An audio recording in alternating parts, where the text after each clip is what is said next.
मराठी जनतेचा रोष पाहून देवेंद्र फडणवीस सरकारने हिंदी भाषा सक्तीचा व त्रिभाषा सूत्रासंबंधीचा शासन निर्णय मागे घेतलाय। त्यामुळे महाराष्ट्र नवनिर्माण सेना व शिवसेना ठाकरे आज विजयोत्सव साजरा केलाय। मुंबईतील वरळी येथे दोन्ही पक्षांनी विजयी मेळावा घेतला। दोन्ही पक्षाचे प्रमुख राज ठाकरे व उद्धव ठाकरे यांनी मेळाव्याला संबोधित केलं।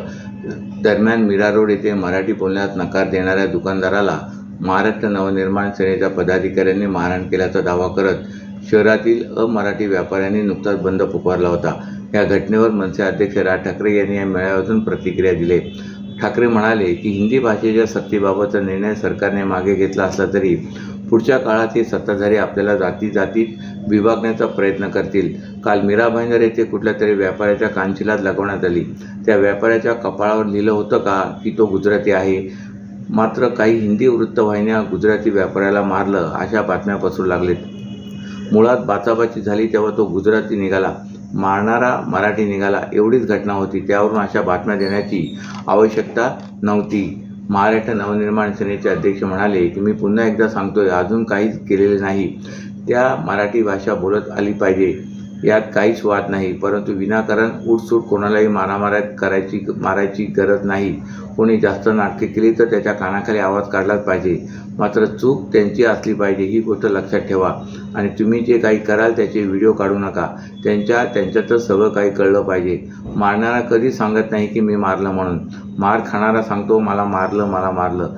त्याचं त्यांना सांगू दे। त्याचा अर्थ असा नाही की उठसूट कोणालाही मारायचं, त्यांना मराठी आली पाहिजे, मात्र कोणालाही उठसूट मारण्याचं कारण नाही।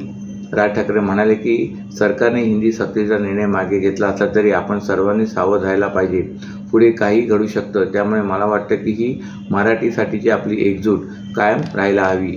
एकीकडे राज ठाकरे आणि उद्धव ठाकरे एकाच व्यासपीठावर आले असताना आज उपमुख्यमंत्री एकनाथ शिंदे यांनी पुण्यातील एका कार्यक्रमात जय गुजराताची घोषणा केली होती।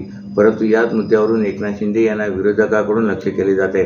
विशेष म्हणजे शिंदे यांच्या बालेकिल्ल्यात त्यांना डिवचणारे बॅनर लागलेत, त्यामुळे हे बॅनर चर्चेचा विषय ठरत आहेत। महाराष्ट्रात फक्त जय महाराष्ट्र असे या बॅनरवर म्हटले आहे, त्यावर एकनाथ शिंदे यांचे छायाचित्र आहे। राज आणि उद्धव ठाकरे आज एकाच व्यासपीठावर पाहायला मिळाले। ठाकरे गट आणि मनसेच्या कार्यकर्त्यांकडून विजयी मेळाव्यासाठी विविध कार्यक्रम आखले जात होते। त्यातच उपमुख्यमंत्री एकनाथ शिंदे यांनी जय गुजरात अशी घोषणा केली। याविषयी एकनाथ शिंदे यांनी स्पष्टीकरण दिले असले तरी आता विरोधकांकडून त्याच्या विरोधात टीका होऊ लागली आहे।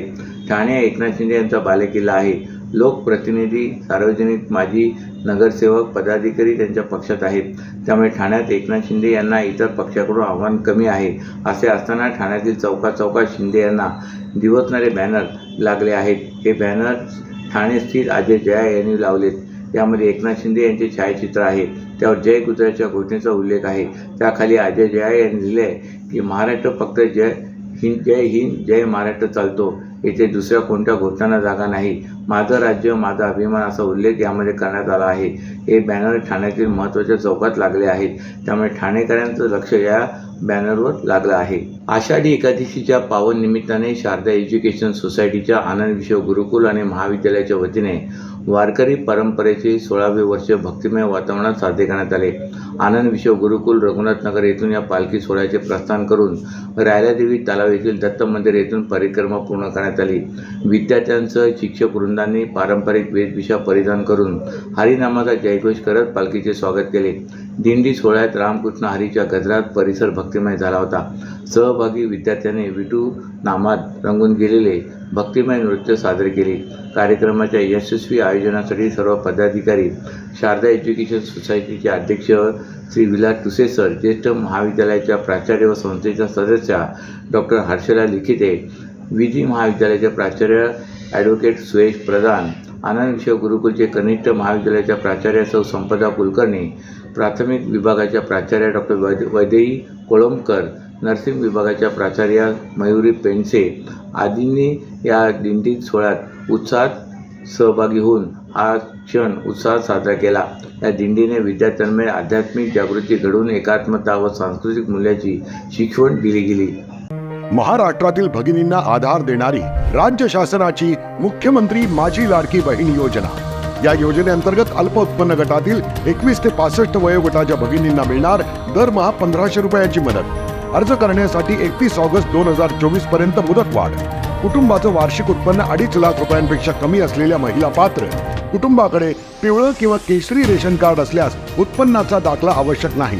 पांढरं रेशन कार्ड असेल किंवा रेशन कार्ड नसेल तर कुटुंबाचं वार्षिक उत्पन्न 2.5 लाखांपेक्षा कमी असल्याचा दाखला आवश्यक. योजनेसाठीचा ऑनलाईन अर्ज नारी शक्ती दूत ॲपवरून किंवा पोर्टलवर भरता येईल. ज्या भगिनींना ऑनलाईन अर्ज भरता येत नसेल त्यांच्यासाठी अंगणवाडी, ग्रामपंचायत, वॉर्ड ऑफिस, सेतू सुविधा केंद्रामध्ये किंवा आशाताई बचत गटाच्या CRP यांची मदत उपलब्ध.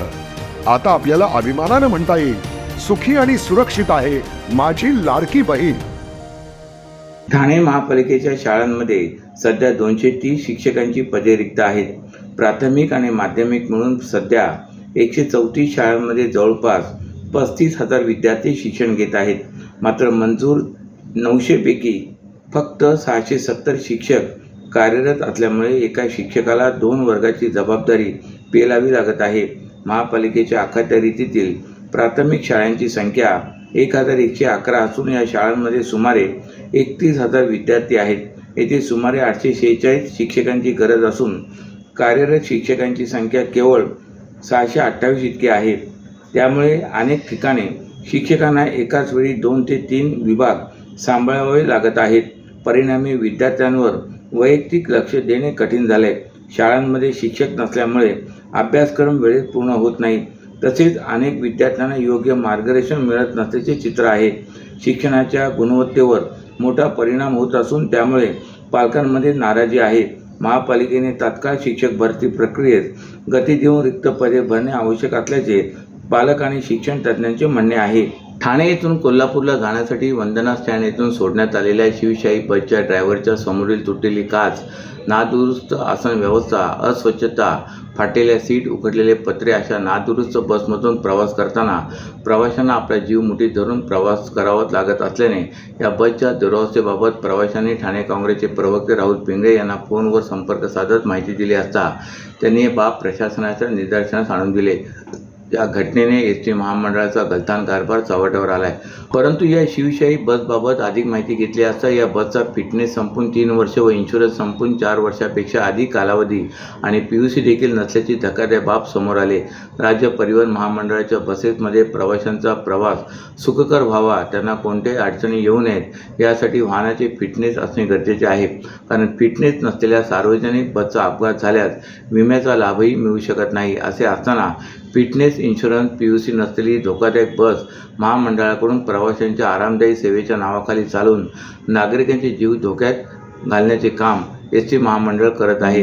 त्यामुळे संपूर्ण महाराष्ट्रात राज्य महामार्ग महामंडळाकडून चालवण्यात येणाऱ्या बसेस सुस्थितीत आहेत का यासाठी विशेष तपासणी मोहीम राबवित फिटनेससह वाहनांचा विमा, PUC याची माहिती घेऊन एसटी महामंडळात प्रवाशांच्या सुरक्षेला प्राधान्य देऊन कायद्याचे सक्त पालन करण्याच्या सूचना द्याव्यात अशी मागणी ठाणे काँग्रेसचे प्रवक्ते राहुल पिंगळे यांनी केली.